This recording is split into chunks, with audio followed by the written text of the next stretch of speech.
pemirsa Suyanto.id, ketemu lagi dengan channel Anda, channel pendidikan, channel untuk berbagi pengetahuan dan belajar sepanjang hayat, Suyanto.id. Ayo dukung kita dengan klik subscribe supaya channel pendidikan ini banyak diikuti orang dan menjadi konten alternatif dari channel yang menjadi predator pendidikan kita karena berbasis pornografi, kemudian hedonisme, dan juga fitnah dan hoax yang ada di dalamnya. Nah, kita kali ini akan berbicara mengenai Ikatan Dokter Indonesia. Apakah penting Ikatan Dokter Indonesia? Apakah bisa dibubarkan? Ini pertanyaan-pertanyaan yang akan kita diskusikan dengan narasumber kita, yaitu Dr. Joko Murdianto, spesialis anestesi. Beliau adalah juga Ketua Prodi Keperawatan Anestesiologi UNESA di Fakultas Ilmu Kesehatan. Nah, kita sapa dulu. Dan tentu saja beliau adalah Ketua ID Wilayah DIY, sehingga memiliki otoritas untuk berbicara mengenai apa dan siapa ID itu. Kita sapa. Assalamualaikum warahmatullahi wabarakatuh, Dr. Joko. Waalaikumsalam warahmatullahi wabarakatuh. Selamat pagi, Prof. Yanto. Dan pendengar pemerintah. Nah, Dok, ID. Saya itu terkesan dengan ID. Jadi banyak sekali simbol ID itu, baru lihat ularnya aja, itu mesti ID. Artinya brandingnya itu sudah luar biasa di tengah-tengah masyarakat. Menurut perasaan saya, ID itu adalah penjaga keselamatan dari praktek-praktek kesehatan, praktek-praktek kedokteran dalam melayani masyarakat, saya kira. Betul nggak apa pendapat orang awam seperti itu, Dok? Gimana, Dok?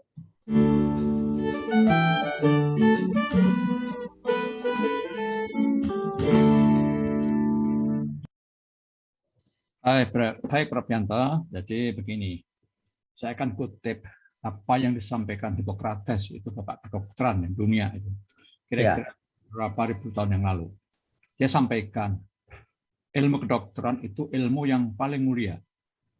Dan hanya orang-orang yang sanggup menjunjung tinggi kehormatan diri dan profesi yang kelak menjadi dokter. Jadi, kalau dari kata-kata Hippocrates itu memang seorang dokter diperlukan nilai-nilai bagaimana dirinya bisa menjunjung tinggi kehormatan dirinya sendiri dan juga kehormatan profesinya. Profesi dokter itu kalau kita lafazkan di Sumpah Dokter yang pertama, Prof. Yanto, jadi setiap dokter selesai menyelesaikan pendidikan kedokterannya, dia akan disumpah dan dilantik menjadi dokter. Tidak begitu saja dilepas.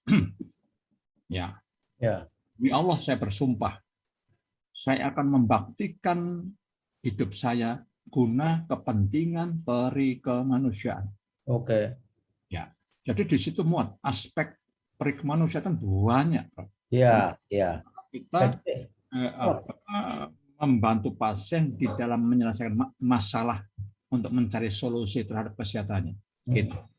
Dan ini sangat dekat dengan bagaimana dokter itu melakukan kegiatan profesi dengan penuh disiplin, kemudian bermutu dan mengutamakan keselamatan pasien. Terakhir, Prof, ditutup. Sumpah ini saya lafazkan dengan mempertaruhkan kehormatan diri saya. Artinya apa? Jadi seorang dokter itu kalau melanggar sumpahnya, dia akan menjadi maaf orang yang tidak terhormat. Maka hati-hati betul kalau sudah menjadi dokter. Tidak mudah, Prof. Makanya saya melihat ketika COVID merajalela, dokter yang di garda depan itu pun nggak pantang menyerah, nggak takut. Walaupun banyak juga dokter yang menjadi korban COVID akibat menolong orang penderita COVID. Itu karena sumpah itu, Dok, saya kira ya. Jadi dokter itu di dalam melaksanakan tugas profesinya, kalau kita baca di Kodeki, Kode Etik Kedokteran Indonesia, itu ada 4 kewajiban, Prof. Kewajiban umum, kewajiban kepada pasien, kewajiban terhadap teman sejawat, dan kewajiban terhadap diri sendiri. Gitu. kita belajar dari COVID kemarin, maka saya sangat hormat, khususnya di daerah Jakarta, Prof.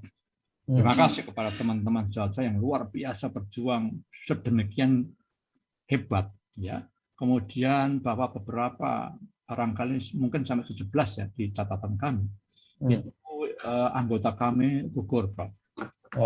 Kita doakan semoga Allah memberikan tempat yang terbaik bagi pahlawan-pahlawan COVID ini, gitu, Prof. Ya, ya Dok. Sumpah demi Allah itu diadaptasi Indonesia atau memang Socrates sejak dulu bilangnya demi Allah? Ini khas Indonesia ya, kira. Jadi kan Indonesia itu kan negara Pancasila ya, di mana sila pertama itu ketuhanan yang Maha Esa, sehingga untuk agar ada khas Indonesianya, maka sumpahnya demi Allah, atau kalau yang non-Islam demi Tuhan, saya berjanji gitu. Artinya apa? Sumpah ini tidak main-main, Prof. Sumpah ini tidak main-main, dan itu Quran di atas kepala kita. Kalau mungkin yang non-Islam, kitab suci di atas kepala mereka. Dengan begitu maka kita harus betul hati-hati di dalam melaksanakan profesi kita, di dalam kita memberikan pelayanan kepada masyarakat, gitu ya. Namanya manusia tentu ada oknum yang belum sesuai dengan itu, saya kira ya saya maklum lah. Saya pun juga masih begitu, Prof. Belum sepenuhnya, Pak. Tidak gampang itu melaksanakan Sumpah Dokter itu. Maka setiap saat pun saya juga minta ampun kepada Allah.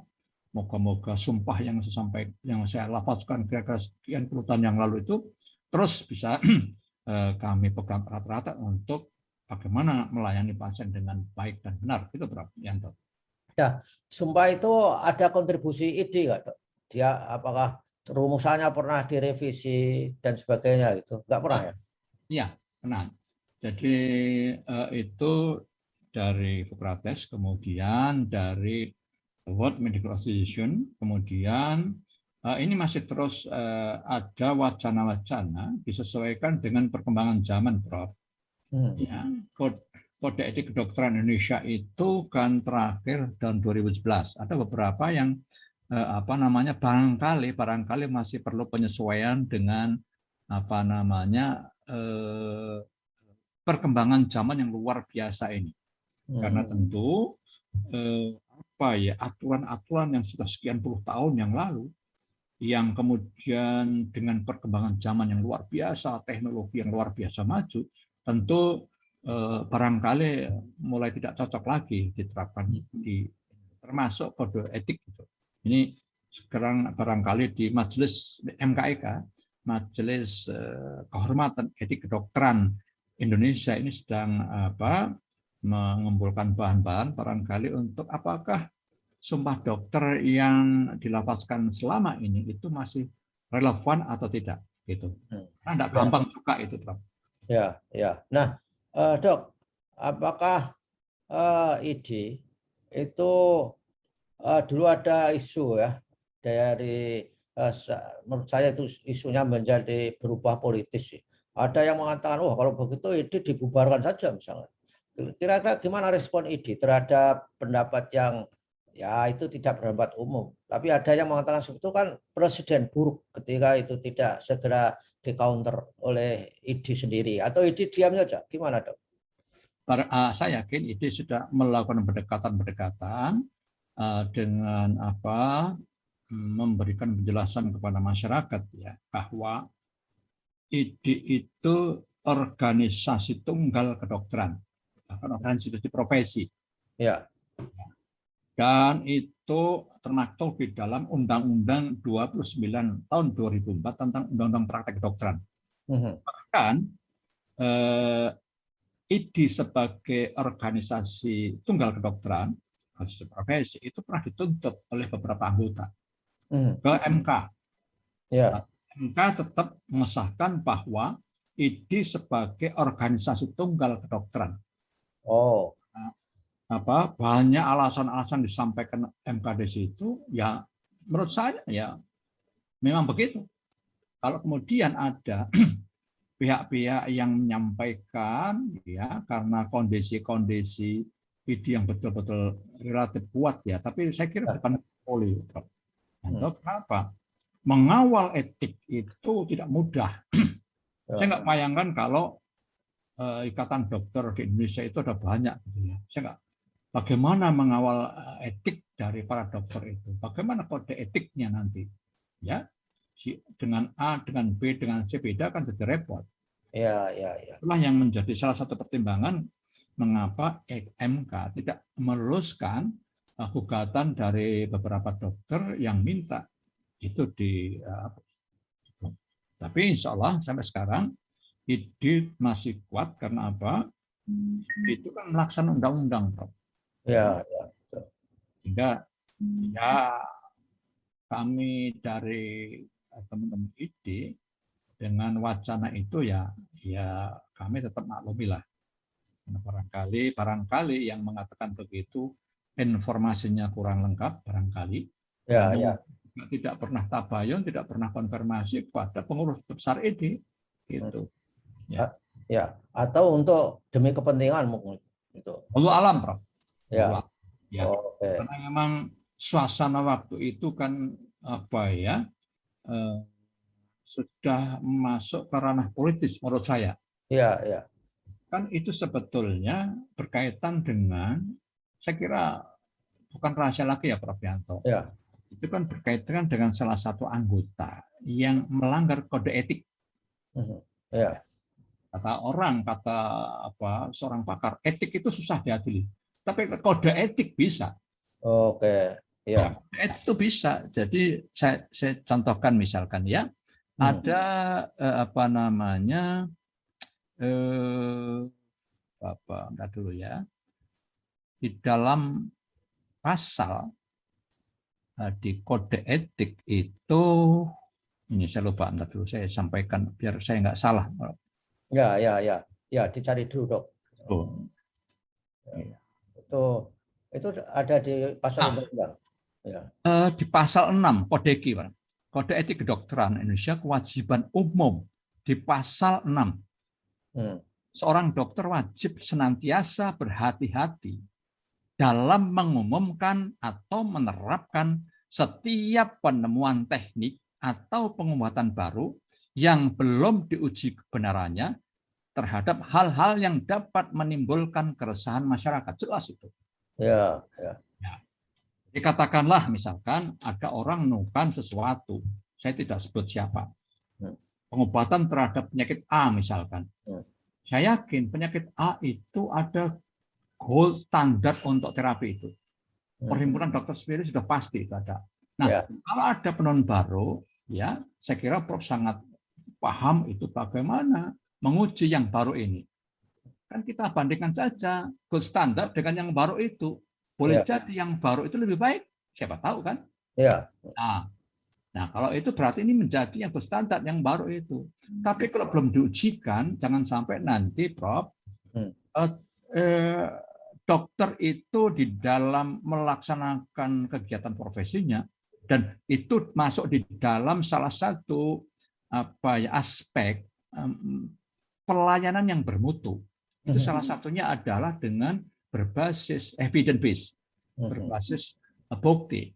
Gitu. Ya, berbasis bukti. Jadi bukan ada evidence based medicine pasti itu. Tapi jangan sampai nanti testimony based medicine dan nanti bagaimana bedanya dengan ponari nanti, Prof. Ya kan? Itu kan testimoni, wah saya dicelupin bahan, saya diminum sembuh. Nah, kan jadi kedokteran jadi mundur itu. Ya. Kalau kemudian ada yang mengatakan bahwa orang yang punya inovasi kok dihambat, bukan, saya kira bukan. Ada tempat, ada media untuk menguji inovasi itu. Jelas kok di sini. Ya, setiap dokter wajib senantiasa berhati-hati dalam mengumumkan atau menerapkan setiap penemuan teknik atau pengobatan baru yang belum diuji kebenarannya dan terhadap hal-hal yang dapat menimbulkan keresahan masyarakat. Ya. Itu, Prof. Oke. Baiklah, Dok. Ini sudah luar biasa dan saya ingin tahu bagaimana sebenarnya tugas ide secara spesifik dan itu akan kita bicarakan minggu depan, Dok. supaya masyarakat menjadi lebih banyak tahu. Terima kasih Dok atas kehadirannya. Prof. Terima kasih juga kami sudah diberikan kesempatan untuk sedikit memberikan informasi apa sih ide itu. Saya kira ini penting. Terima kasih Prof. Yanto sudah memberikan waktu kepada saya agar masyarakat semakin itu juga begitu, gitu ya. Ya. Terima kasih, Prof. Oke, semoga selalu sehat Dok kita. Terima kasih. Ketemu minggu yang akan datang. Wassalamualaikum warahmatullahi wabarakatuh. Waalaikumsalam warahmatullahi wabarakatuh.